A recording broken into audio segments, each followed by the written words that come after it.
চুপ থাকলে এটা আমি সাকিব ভাইকে শিখছি, এত বড় বড় ঘটনা উনি চুপ থাকে, উনি ওনার মতো কাজ করে যায়। সাকিব ভাই আমাকে বলছে রাফি চুপ চুপ থাকা অভ্যাস করা ভালো। আসলে এটা ভালো। কেন ভালো?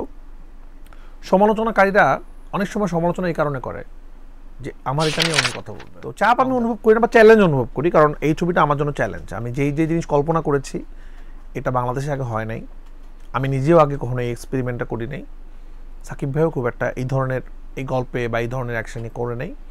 তো সব কিছু মিলে আমরা পুরো টিম, সাকিব ভাই থেকে শুরু করে শাকিল ভাই, রনি ভাই, SBF, সবাই আমরা খুব এক্সাইটেড যে এই ঘটনাটা ঘটানোর জন্য। কারণ আমরা এতদিন হিন্দি ছবি দেখতাম, জওয়ান হোক, সেটা KGF হোক অথবা পুষ্পা হোক, তাদের মধ্যে তো এত বাজেট আমাদের কাছে নাই, কিন্তু আমাদের স্বপ্নটা তো অনেক বড়। তো আমরা একটা বড় স্বপ্ন দেখার চেষ্টা করতেছি তুফানের মাধ্যমে, এই জন্য নামটাও তুফান।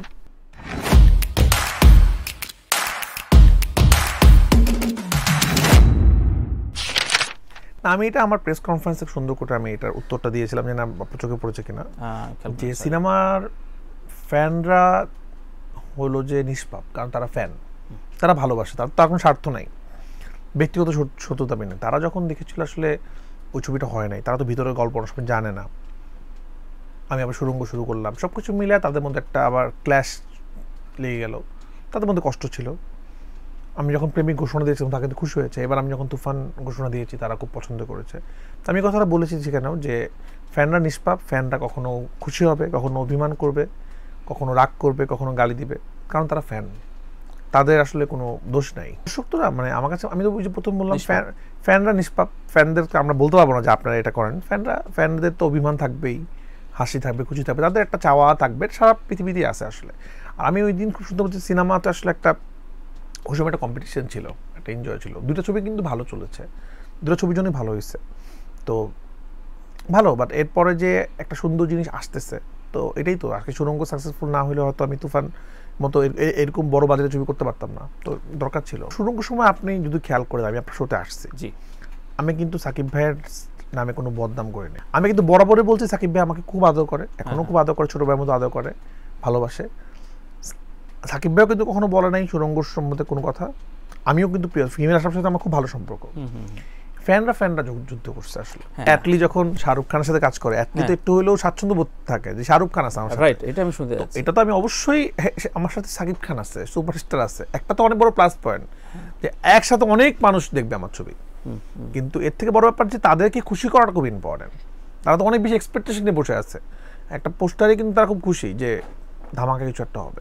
তো আমি ওই তাদের প্রত্যাশাটা পূরণ করতে চাই আসলে। আচ্ছা, মানে একটা আওয়াজের থেকে বেশি আমি চাই যে তারা যেন দেখে খুশি হয়, আনন্দ পায় যে না ঠিকঠাক আছে আমাদের ছবিটা। তো চাপ আমি অনুভব করি না বা চ্যালেঞ্জ অনুভব করি, কারণ এই ছবিটা আমার জন্য চ্যালেঞ্জ। আমি যেই জিনিস কল্পনা করেছি এটা বাংলাদেশে আগে হয় নাই, আমি নিজেও আগে কখনো এই এক্সপেরিমেন্টটা করি নাই, সাকিব ভাইও খুব একটা এই ধরনের এই গল্পে বা এই ধরনের অ্যাকশনই করে নেই। তো সব কিছু মিলে আমরা পুরো টিম, সাকিব ভাই থেকে শুরু করে শাকিল ভাই, রনি ভাই, SBF, সবাই আমরা খুব এক্সাইটেড যে এই ঘটনাটা ঘটানোর জন্য। কারণ আমরা এতদিন হিন্দি ছবি দেখতাম, জওয়ান হোক, সেটা KGF হোক অথবা পুষ্পা হোক, তাদের মধ্যে তো এত বাজেট আমাদের কাছে নাই, কিন্তু আমাদের স্বপ্নটা তো অনেক বড়। তো আমরা একটা বড় স্বপ্ন দেখার চেষ্টা করতেছি তুফানের মাধ্যমে, এই জন্য নামটাও তুফান।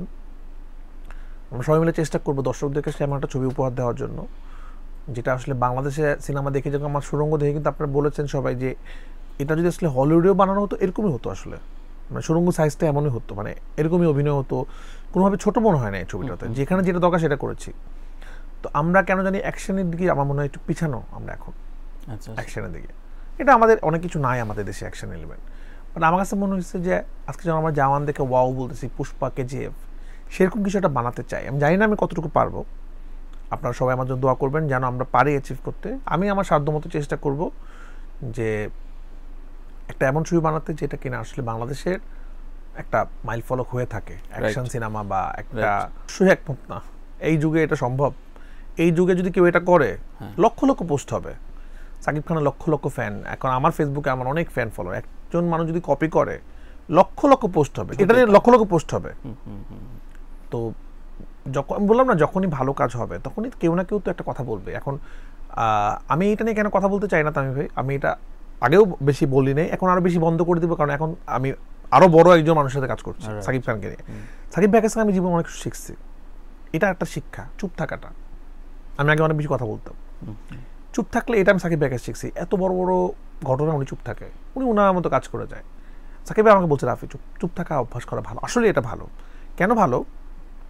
সমালোচনাকারীরা অনেক সময় সমালোচনা এই কারণে করে যে আমার এটা নিয়ে উনি কথা বলবে, কাউন্টার দিবে। আমি জানি না আপনার সাথেও এটা হয়, তো আমার এই জিনিসটা নিয়ে যদি যে কোনো জিনিস নিয়ে এমন কেউ কথা বলে যার কথাটা ভ্যালিড, তার আমি সেটা উত্তর দিব।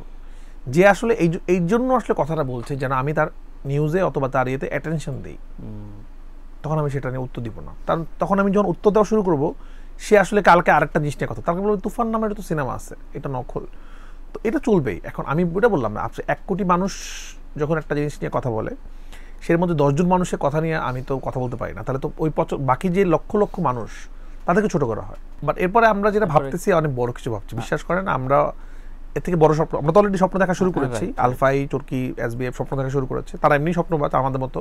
সাকিব ভাই অনেক স্বপ্নবাজ। এরপর আমরা অনেক বড় কিছু ভাবছি আসলে, যদি আল্লাহ তাআলা আমাদের সাকসেসফুল করে, আমরা যদি সাকসেসফুল হই, আস্তে আস্তে নিজেকেও তো বড় করার চেষ্টা করছি। আপনি যদি আমার সিনেমাগুলো দেখেন, আমি একটা চেষ্টা করছি, কিন্তু সামি ভাই আমার মধ্যে কিন্তু যারা সমালোচনা করেন তাদেরকেও বলছি যে সমালোচনা থাকবেই, যে কার সমালোচনা ছিল না আসলে সারা পৃথিবীর মধ্যে, সবাই সিনেমা এটা আমি খুব পজিটিভলি দেখি। কিন্তু একটা জিনিস চিন্তা করলে কিন্তু হয় যে আজকে আমি যখন পোড়ামন 2 বানাই, তার থেকে বেটার ছবি বানানোর চেষ্টা করছি দহন, তার থেকে আরেকটু বেটার বানানোর চেষ্টা করছি পরাণ, তার থেকে আরেকটু বেটার বানানোর চেষ্টা করছি দামাল টেকনিক্যাল দিক থেকে, এরপর সুরঙ্গ আরো টেকনিক্যাল দিক থেকে। তা আমরা কিন্তু চেষ্টা করছি আসলে অনেক, তার কারণ তারা অনেক প্রফেশনাল। আমার কাছে মনে হচ্ছে এরকম প্রফেশনাল প্রডিউসার আরো থাকা উচিত, টু মাচ প্রফেশনাল। আলফাই বেশি মানুষের সাথে কাজ করে নেই, কিন্তু ওদের যেটা আছে যে একটা প্রডিউসারের রোল কি আসলে, একটা সিনেমা বাজেট করতে হবে, সিনেমাটা কীভাবে মার্কেটিং হবে, সিনেমাতে কার কত রেমুনারেশন হবে। যেমন আজকে একজন ডিরেক্টর সবসময় কী করে, আমি এরকম শুনছি প্রেস কনফারেন্সের ভেন্যুটাও ডিরেক্টর ঠিক করে, নায়কের সাথে ডিরেক্টর নিয়ে টাকা পয়সা নিয়ে কথা বলে, নায়ক টেকের সাথে। কিন্তু এটা তো ডিরেক্টরের কাজ না, ডিরেক্টরের কাজ সিনেমা বানানো। আসলে আমার সাথে ডিরেক্টরদেরকে ম্যানেজারই করতে হয়, আসলে টাকা পয়সা নিয়ে কথা বলতে হয়, শুটিং লোকেশন পারমিশন নিতে হয়। বাট এগুলো তো পৃথিবীর সব জায়গায় প্রডিউসারের কাজ, ডিরেক্টরের কাজ শুধু সিনেমা ডিরেকশন দেওয়া আসলে। তো আমার মনে হয় অনেক প্রডিউসার শুধু টাকা দিয়ে দেয় ডিরেক্টর থেকে, একটা সিনেমা বানিয়ে আসছো, টাকা দিলে তো সিনেমা হয় না, সিনেমার পিছনে অনেক কিছু থাকে।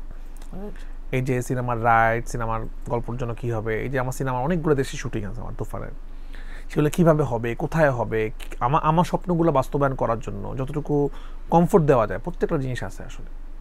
এটাই আসলে রিয়েল এসবিএফ তো এইভাবে সিনেমা প্রডিউস করে। তো সাথে আলফাই, তারা প্রথম সিনেমাতে সাকসেস। আর রনি ভাই তো নিজেও একজন ডিরেক্টর, তো রনি ভাই এই ডিরেক্টরের মর্মটা খুব ভালো বুঝে, যেহেতু উনি ডিরেক্টর হিসেবে ভালো, নিজেও সিনেমা বানিয়েছে এবং সাফার করেছে সিনেমা বানানোর পর। ওনার প্রডিউসারও তো ওরকম খুব, মানে উনি অনেক কষ্ট করে সিনেমা বানাতেছে, প্রথম ছবি রিলিজ থেকে শুরু করে সব কিছু।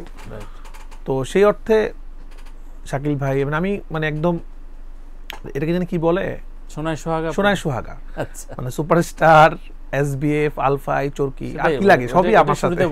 একটা কম্পিটিশন তো সবারই থাকে, সবাই চায় আমার ছবিটা ভালো হোক, বেস্ট হোক, কিন্তু মানে এখানে 3টা ছবি তো 3 সময় রিলিজ হচ্ছে। ভালো কাজে, এটা কিন্তু ছোটবেলায় আমরা পড়াশোনাও করছি, ভালো কাজে প্রতিযোগিতা থাকা ভালো, মানে গানের প্রতিযোগিতা থাকা ভালো। আমি সব ভালো গানটা আমি করতে চাই, তো একটা প্রতিযোগিতা থাকবেই যে আমি আমার ছবিটা ভালো বানাতে চাই, কিন্তু এর মানে এটা না ওই ছবিটা খারাপ হোক।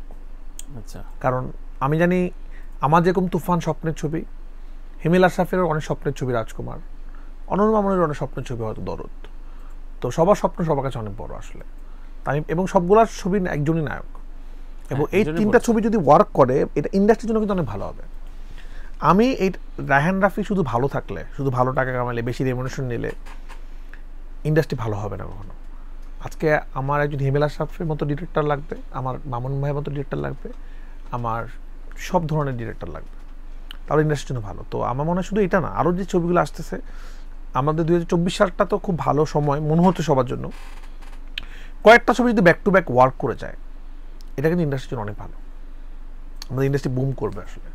তা আমি পার্সোনালি অবশ্যই চাবো আমার ছবিটা ভালো হোক, এটাতে কম্পিটিশন থাকবেই, কিন্তু আর কোনো ব্যাপার নাই।